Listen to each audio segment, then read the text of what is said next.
কলকাতা টিভিতে আপনাদের সকলকে স্বাগত। আপনাদের সঙ্গে রয়েছি আমি অঙ্কুর।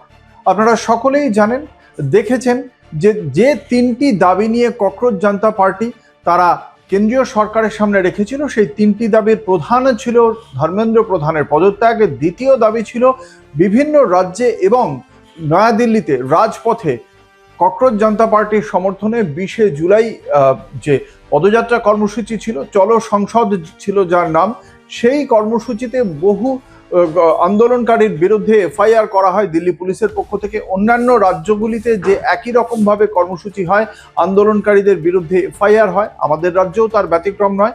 এবং সেই সমস্ত আন্দোলনকারীদের যাদের বিরুদ্ধে এফআইআর হয়েছে, সমস্ত এফআইআর প্রত্যাহার করতে হবে এবং ভবিষ্যতে কোনো শাস্তিমূলক পদক্ষেপ কেন্দ্রীয় সরকার বা সংশ্লিষ্ট রাজ্য সরকার করবে না, এমন প্রতিশ্রুতি দিতে হবে। এটি ছিল দ্বিতীয় দাবি। ককরোচ জনতা পার্টির সেই দ্বিতীয় দাবির ক্ষেত্রে কেন্দ্রীয় সরকারের পক্ষ থেকে দুই মন্ত্রী প্রতিশ্রুতি দিয়েছিলেন যে নয়াদিল্লি হোক বা অন্যান্য রাজ্যে আন্দোলনকারীদের বিরুদ্ধে যে সমস্ত এফআইআর ছিল তা প্রত্যাহার করা হবে এবং ভবিষ্যতেও তাদের বিরুদ্ধে কোনো প্রকার শাস্তিমূলক পদক্ষেপ করা হবে না। কিন্তু দেখতে পাওয়া গিয়েছে বিভিন্ন রাজ্যে একই রকমভাবে এফআইআর হয়েছে। আমাদের রাজ্যেও গুন্ডা দমন আইন প্রয়োগ করা হয়েছে। তারপরেই ককরোচ জনতা পার্টির পক্ষ থেকে বলা হয়েছিল যে শুভেন্দু অধিকারী এ রাজ্যের মুখ্যমন্ত্রী এবং সম্রাট চৌধুরী বিহারের মুখ্যমন্ত্রী, তাদের দুজনকে ত্যাগ করে ককরোচ জনতা পার্টি কেন্দ্রীয় সরকারকে স্মরণ করিয়ে দিয়েছিল যে তারা প্রতিশ্রুতি দিয়েছেন যে ককরোচ জনতা পার্টি বা আন্দোলনকারীদের বিরুদ্ধে কোনো প্রকার এফআইআর হবে না বা তাদের বিরুদ্ধে শাস্তিমূলক পদক্ষেপ হবে না।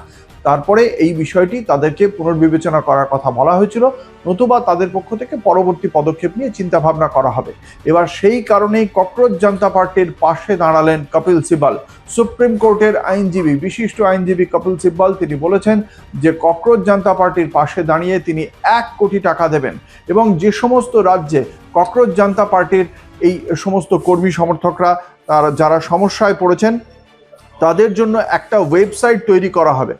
এই ওয়েবসাইটের মাধ্যমে আইনজীবীরা যারা এই ক্ষেত্রে আইনি সহায়তা প্রয়োজন তাদের পাশে দেবেন। এই ওয়েবসাইটে রেজিস্টার করা হবে যাদের বিরুদ্ধে এফআইআর হয়েছে তাদের নাম এবং তাদের কিভাবে আইনি সাহায্য দেওয়া যায় তার জন্য আইনজীবীরা বিভিন্ন রাজ্যে তারা কাজ করবেন। কপিল সিব্বলের পক্ষ থেকে এই ওয়েবসাইট তৈরি এবং এই গোটা বিষয়টি যাতে সুষ্ঠুভাবে সম্পন্ন হয়, আন্দোলনকারীদের বিরুদ্ধে যাদের বিরুদ্ধে এফআইআর হয়েছে তাদের পাশে দাঁড়াতে যাতে কোনো সমস্যা না হয়, 1 কোটি টাকার একটি তহবিল তিনি তুলে দেবেন এই ককরোচ জনতা পার্টির হাতে।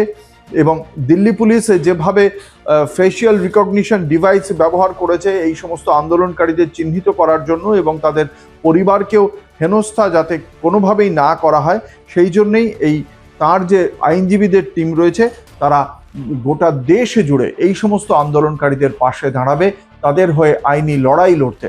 এই বার্তা দিয়ে ককরোচ জনতা পার্টির পাশে দাঁড়িয়েছেন কপিল সিব্বল।